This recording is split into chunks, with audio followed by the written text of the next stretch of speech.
ప్రపంచంలో ఉండేటువంటి 200 దేశాల్లో అమెరికా వయస్సు 500 సంవత్సరాలు. 500 సంవత్సరాల క్రితం ప్రపంచంలో అమెరికా లేదు. ఇరాక్, ఇజ్రాయిల్ వయస్సు 2000 సంవత్సరాలు. 2000 సంవత్సరాల క్రితం ప్రపంచంలో 2 దేశాలు లేవు. చైనా వయస్సు 5000 సంవత్సరాలు. 5000 సంవత్సరాల క్రితం చైనా సభ్యత, సంస్కృతి ప్రపంచంలో లేదు. మనం పుట్టినటువంటి మన భారతదేశం యొక్క వయస్సు ఎంత? మీకు తెలిస్తే చెప్పండి.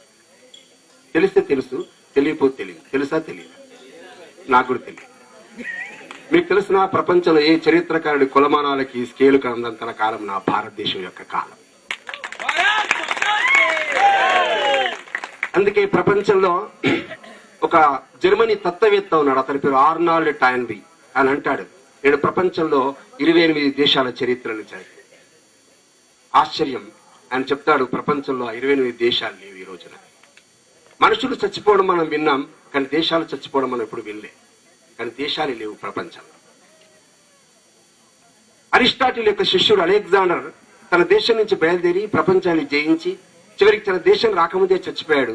ఆయన పుట్టినటువంటి గ్రీకు దేశం ఈ రోజున ప్రపంచంలో లేదు. రెండవ దేశం వస్తువులు తయారు చేసింది, వస్త్రాలు తయారు చేసింది, విదేశాలకు ఎగుమతి చేసి దేశ ద్రవ్యాన్ని సాధించింది, ప్రపంచంలో ఒక విశ్వ సామ్రాజ్యాన్ని సృష్టించినటువంటి దేశం రూమ్లో లేదు. ఇంకొక దేశం, అది మనతోనే పుట్టింది, మనతో నడిచింది, మనతో పాటే ధర్మం, దార్శనికతల గురించి మాట్లాడింది. ఆ దేశం ఇప్పుడు ఉంది, కానీ ఆ దేశంలో 2 మిగిలాయి. ఆకాశం ఎత్తు పిరమిడ్లు, పాతాళంలో మమ్మీలు. ఈజిప్ట్ దేశం. కొన్ని పేర్లు మనకు తెలియదు, అస్సిరియా, సుమేరియా. కొన్ని తెలుసును, మన పుస్తకాలు రాసి ఉంటుంది, బాబిలోనియా, మెసొపొటేమియా. ఇలాంటి 28 సంస్కృతులు కాలగర్భంలో కలిసిన తర్వాత కూడా మిగిలినటువంటి ఒకే ఒక దేశం, అది భారతదేశము ప్రపంచంలో. ప్రపంచంలో బహుశా ప్రతి దేశం ఆక్రమణకు గురైంది, దండయాత్రలకు గురైంది.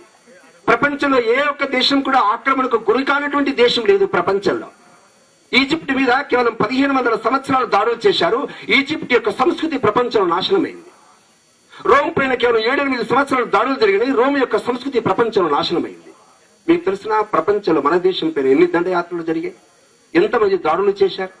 షకులు, హూనులు, బర్బరులు, డచ్ వాళ్ళు, పోర్చుగీస్ వాళ్ళు, షేకులు, పఠానులు, మొఘలులు, మహమ్మదీయులు, ఆంగ్లేయులు ఒకరి తర్వాత ఒకరు ఈ దేశం దండయాత్రలు చేసిన తర్వాత కూడా లేచి నిలిచిన దేశము భారతదేశము ప్రపంచంలో. ఎందుకు మీకు తెలిసిన 1857 నుంచి 1947. 1857 అనగానే మనకి సిపాయిల తిరుగుబాటు మన పుస్తకంలో చదువుతాం. అది సిపాయిల తిరుగుబాటు కాదు.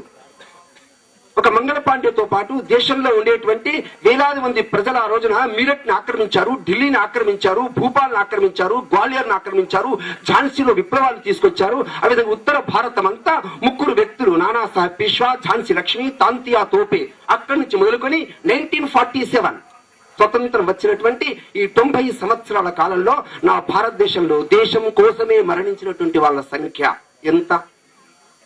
మన లైబ్రరీలో లేదు. ఇక్కడ ఇంగ్లీష్ వాడు రాసి పెట్టుకున్నాడు. ఇంగ్లీష్ వాడు ఎందుకు రాసి పెట్టుకున్నాడు? తన్నులు తినది వాడు కాబట్టి. ఏమని రాసి పెట్టాడు తెలుసా? 1857 నుంచి 1947 వరకు ప్రపంచంలో ఒకే ఒక దేశం, సుమారుగా 3,50,000 మంది దేశం యొక్క ఉరికంబాలపై ముద్దు పెట్టుకున్నటువంటి వీరులను కన్నటువంటి దేశం భారతదేశం. ప్రపంచంలో బోల్షివిక్ విప్లవం, ప్రపంచంలో రష్యా విప్లవం, ప్రపంచంలో ఉండేటువంటి ఫ్రెంచ్ విప్లవం, ఇలా విప్లవాల్లో కూడా పాల్గొన్నటువంటి అతిరథ మహారథులు ఈ దేశంలో పుట్టారు. ఖుదీరాం బోస్ అనేటువంటి